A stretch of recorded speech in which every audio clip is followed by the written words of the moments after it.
या परिपाहि हरे अधिवेङ्कटशैलमुदारमतेर्जनताभिमताधिकदानरतात् परदेवतया गदितान्निगमैर्कमलादयितान्न परं कलये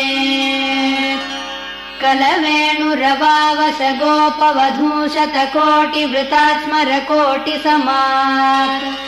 प्रतिवल्लविकाभिमतात् सुखदात् वसुदेवसुदान्न परं कलये अभिरामगुणाकरदाशरथे जगदेकधनुर्धर धीरमते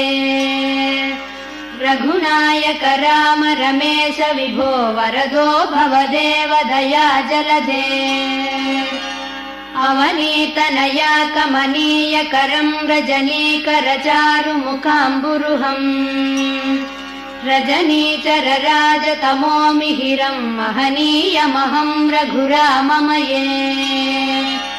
सुमुखं सुहृदं सुलभं सुखदं स्वनुजं च सुखाय ममोगसरम्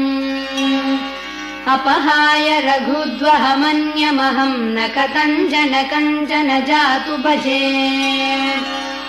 विना वेङ्कटेशं ननाथो ननाथः सदा वेङ्कटेशं स्मरामि स्मरामि।